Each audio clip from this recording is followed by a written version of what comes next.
What's the biggest bullet you've ever dodged? By Ask Reddit. Sold my bar and grill business in August 2019. Sold my 3 restaurants in February 2020 for way more than they were worth. Now 2 have closed. This one just materialized yesterday, actually. About a year ago, at my job, I was offered to switch from my current team where I was established for a few years, had seniority, etc. for a new department that just started to kick it off, write processes, basically start from square one. A lot more work for the same amount of pay. I figured F it and went. Yesterday they announced that they just closed the physical HQ office for my old department, and everyone in that entire part of the company would have to either move to one of 14 random states that we can pick. It's chosen basically by a roulette wheel for where you're going, to a local office, or they are going to be fired on the 22nd of June. Thankfully, since I'm part of the new department, I wasn't included in that mandate. Phew. Why in the world would they make it random? If it doesn't matter where they go, why not let the employees pick what they prefer? Years ago I was on a first meet for an internet date. We met at a bar and the bartender carded us. Even though we were both older, they were doing stings in the area, so he was carding every single person. Handed mine right over, but my date was an ass about it. The bartender checked mine and handed it back to me. He checked his, and rather than handing it back to him, he placed it on the bar right in front of me. It had the sexual offender stamp on it. The guy picked it up, looked at the bartender, looked at me, and then got up and walked out. I immediately Googled him. He was on the registry and had been in prison for rape. Lesson learned. Always Google. The bartender and I are still friends. Sexual offender stamp. What country do you live in? I have never heard of this. I was out kayaking on a lake and several bullets whizzed by me. There was a distinct buzz-crack buzz sound as it went by. I think some people were just out plinking in their backyard, adjacent to the lake, and didn't think a backstop was necessary. This also happened to me a few weeks later when I was paddling on a small stream. Bullets whizzed by above the bank, just over my head. I don't think anyone knew I was there either time. Regardless, when you go out and shoot stuff, make sure there's a backstop, FFS. Also, I don't know how big the bullets were, so I'm unsure which was the biggest bullet dodged. As a dead guy, I would be so pissed off to learn my life ended because I was floating in a goddamn boat at the wrong second. How did you die? Gun safety is one of the most important things somebody can learn, especially in America. Too many people are killed or hurt by some idiot who doesn't know what they're doing. Every gun is treated as loaded until it's been checked several times. Never pass the barrel over something you're not 106% willing to kill. Your finger is never on the trigger until you're firing.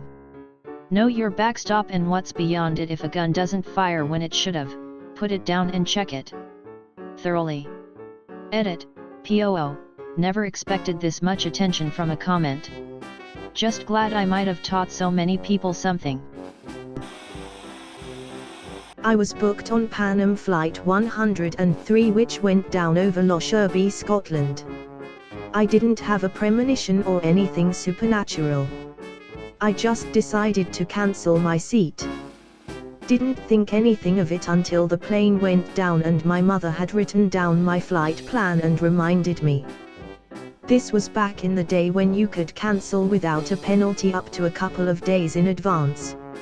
Edit, when I posted my response, I didn't realize how many comments I would get that involved people who were impacted by this sad event. On any given day, we make decisions, for no concrete reason really, like I just chose not to go that day, and we come to learn it was a good decision. I try not to evaluate my decision because I don't want to affect my future decisions by second-guessing or trying to work the odds. This is only one example of times that I dodged a significant bullet. I wrote a different post, but erased it before I hit save. Pro tip: to avoid the few days away cancellation fees, call or go online and reschedule the flight for a week or two out. Then wait a day and cancel. Thanks for the tip. I matched with a guy on Tinder who played for the Atlanta Falcons. He was really charming and seemed nice.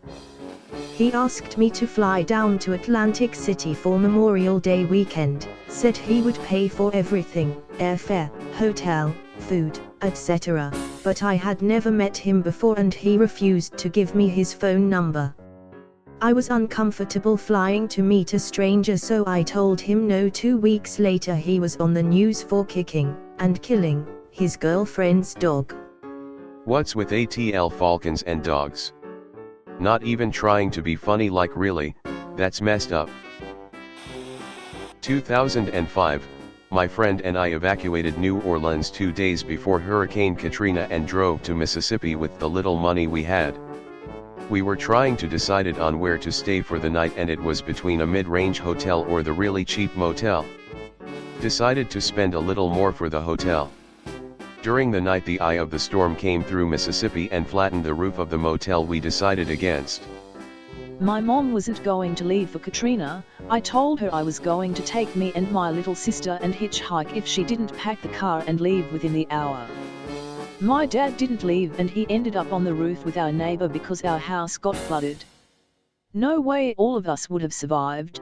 Katrina decimated my town. Everything 2 miles inland or less was destroyed. This was my first ever experience dealing with a hurricane since I'm from the Midwest and was in New Orleans for college. Hope you and your family are all safe and doing well now. We are. We had to couch hop in Hattiesburg for a few weeks and then I ended up spending my sophomore year in Destin, Fluid. By the time school was over the house was almost done, and I moved back in with my parents. The town did pretty good for itself too.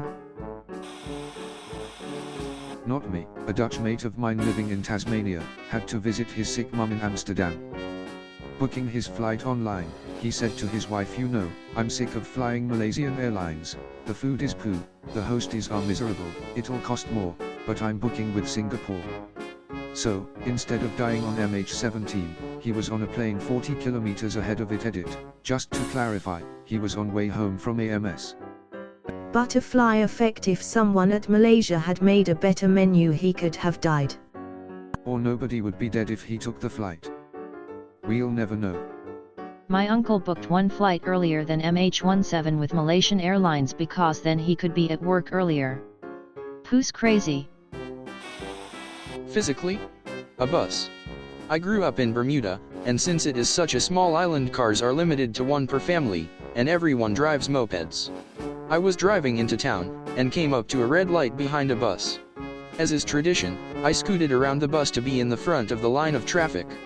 Literally 2 seconds later a second bus smashed into the back of the first bus at like 30 miles per hour. I would have been pancaked. Without question, 100% dead. I just sat on the side of the road for a bit and thought about my mortality. Edit. Thank you for the awards. My only other Bermuda bus-based encounter was driving home from my first job in the rain. An oncoming bus in the opposite lane went through a massive puddle and sent what looked like a tidal wave of water right at me. It literally picked me and my little Yamaha V50 right up and swept us off the road onto some grass. So I guess in the end it was me, 1 bus is 1. It's crazy how 1 second life is in front of you, then nothing. I was in an accident in my motorcycle a few years ago. Last thing I remember before paramedics arrived was saying "oh phew." It changes your perspective on life.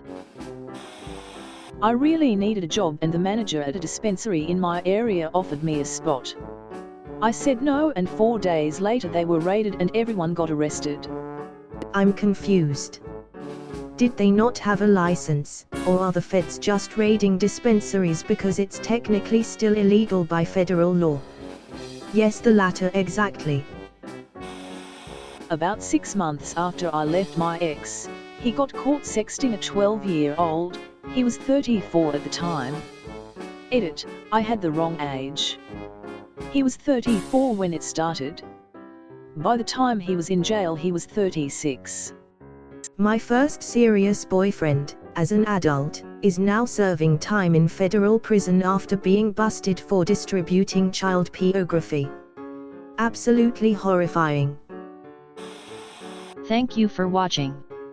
We upload new videos every day, so be sure to come back for more fun. Please consider liking and subscribing if you enjoyed the video.